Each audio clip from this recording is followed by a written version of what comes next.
What's up, Magic Makers? Drew here, and this is a response to a question I got under a video not so very long ago. The subscriber who asked this question is actually also a creator on YouTube. Her channel is called Simply Witch, and I've developed a bit of a friendship with her. I adore her. I think she's the sweetest thing. She's lovely. I say that about everybody, but it's my favorite descriptor word for someone who is lovely. Wonderful, great, kind, sweet, beautiful, all that good stuff. So if you haven't checked out her channel, I will, of course, leave a link. I may do an end card. So please do check her out. She's awesome. She isn't creating a lot right now, but her life, from what I understand, is pretty hectic right now. So I'm sure when she's able to again, she will. Anyway, her question came up under my Rambly video where I was chatting, and I kind of gave you guys a quick view, a quick tour of the new setup in the studio. And of course, all my herbs were on blast. And so that's, I think, why the question came up. So Leticia asked me if I charge my herbs or how I dispose of them when I feel they're no longer viable. And I thought this was a really good question. I've not actually seen anyone talk about this. Maybe they have, I've just not seen it. So for me, energy is eternal, right? And everything is made up of energy. So it's not that, in my mind, it's not that the herbs are never magically viable. Like, to me, there's not a point that comes where it's like, it's impossible to get anything out of this. But I will say there are times where I feel like it just doesn't have the oomph that it did once.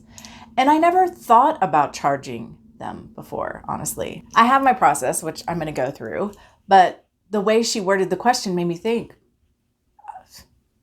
charging them? I don't want to charge them with my own energy personally, just because I'm already putting my own energy and intent into my spell work. I'm using the herbs for their energy to hopefully enhance whatever it is I'm doing, right? So I don't really want to charge them with my own energy, but I did have the thought of maybe using either just clear quartz or a crystal that maybe shares some properties with the herb and charge it that way and see how that is. Again, I don't know how I feel about that. I think the baseline being quartz and just setting the intention that it amplifies and charges the natural properties of the herb itself would probably be the thing that I would be most comfortable with and feel the best about.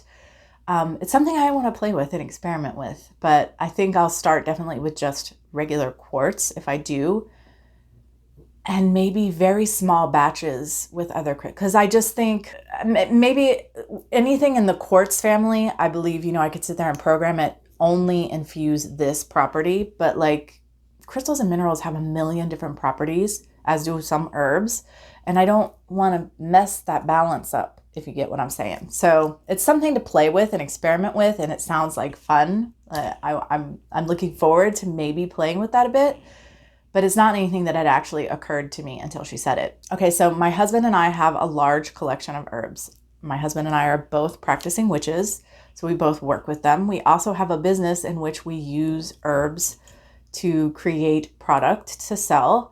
So we have a pretty extensive collection. Everything that's in the studio is either mine alone or an herb that my husband and I share in common.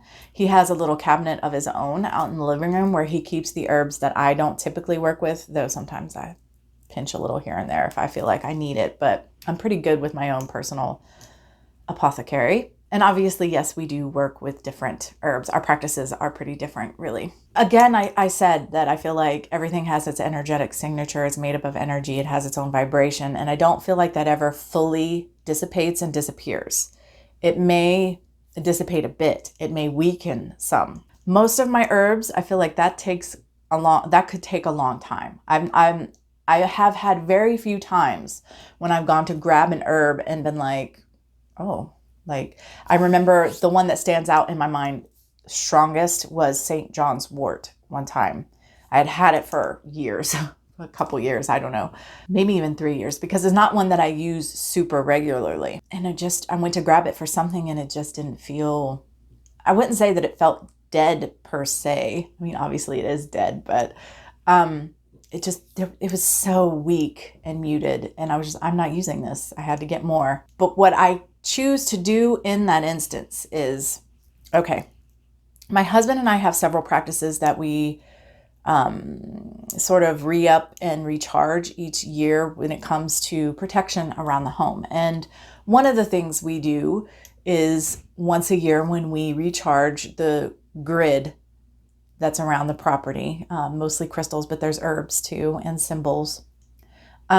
We have two different grids, and when we recharge those, we also go around. I like to do something more physical than just energetic. So I like to take, I'll take beach sand or some kind of base, and I will add all kinds of goodies into it. One of the things I like to do, you see all of these are rosemary stems, where I've taken the rosemary off because we grow our own rosemary, and I've kept the stems because I'm going to put these into my my electric coffee grinder, and I'm going to grind them up all small into a powder and add them into this concoction that I come up with to line the property with protection. I've used water. I prefer to use sand though.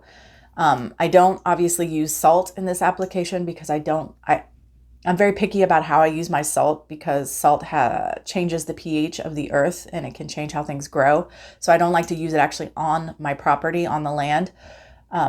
But any leftover bits, and actually herbs. And so the St. John's wort, that's how I disposed of that one time. I feel like it still can be used in some capacity, just maybe not, in my spell crafting per se. So the way that I deal with that, when I feel an herb is expired and it's past its time, when I can no longer really get a good sense of its energy, I will put it aside to go into this magical concoction that I make to line the property each year. That's my own personal way of dealing with that. I might also, if I had an abundance of some, and it was just too much, maybe I might burn them in ritual fire.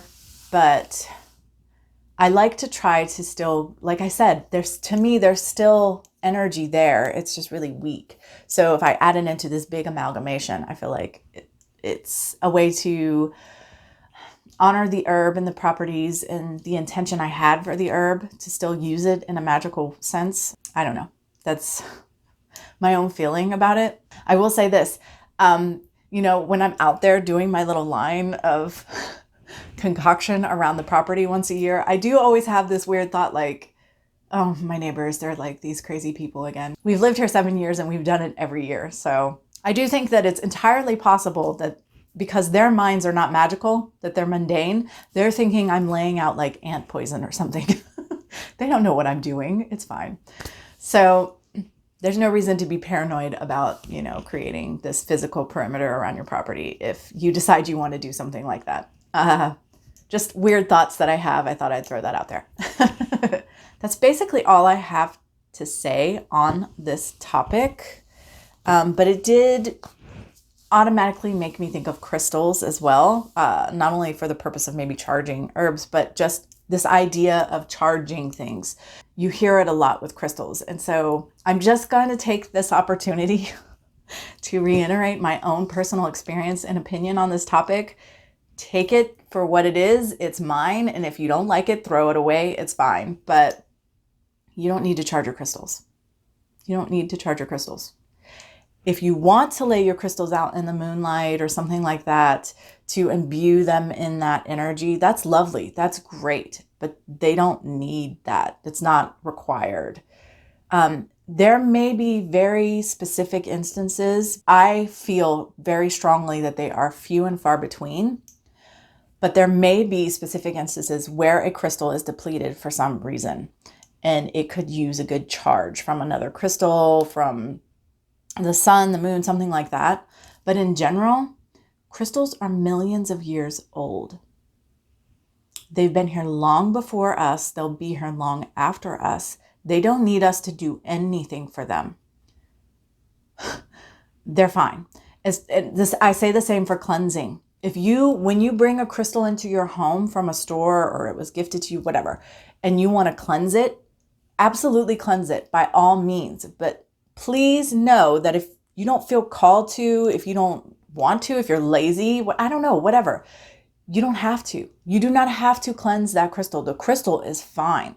It may have some energy on it that you're uncomfortable with, that you would like to remove. That's fine. You could do that. But eventually the crystal's own energy is going to overtake whatever outside energy might be hanging on when it comes into your home. It's not a thing. Again, as a witch, if you want to cleanse it and do whatever you want to do to it to bring it into your space so that you feel in alignment with it, you feel good about it, you don't want to accidentally bringing weird straggling energy into your home or something, fine, by all means, great. If that makes you comfortable, makes you feel good, makes you happy, then do that.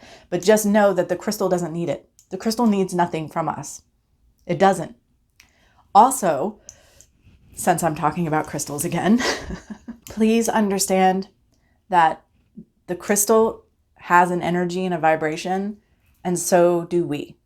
So this crystal's unique energy and vibration may have this sort of baseline experience. What I mean is it has set properties, and these properties have been experienced by many, many people, probably, usually, almost always. And so it's this sort of baseline. But don't be surprised and be open to the fact that that may not be your experience, because you are also an energetic individual. And your energy is different from Joe Schmo. So my energy is different than your energy. And so we could put the same crystal in front of us and have different reactions or different experiences of the energy. It may manifest differently in our workings. I would say the same is true for herbs as well. The way that an herb might have 10 different properties, but I may find that one of or two of those properties are something that really click with me and my magic when I work with that herb or crystal or whatever. Absolutely, these sort of guides on, what the herbs or crystals properties are great, and they're wonderful to have, and I put a lot of stock in that. But please always be aware that your own personal energies are going to interact with the energies of whatever it is you're working with in a unique way. And it may be a way that's unique to 6,000 people, but my point is it's not going to be the same for every single person, even if there are these groups or even a large group where it's a very similar experience.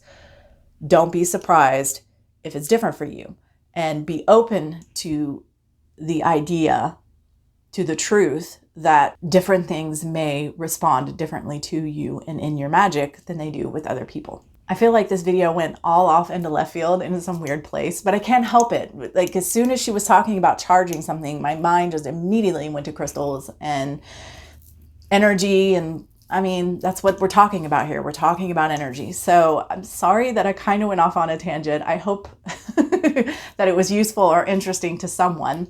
Leticia, thank you for asking the question and giving me, video ideas. If anybody has anything they want to ask me, please feel free.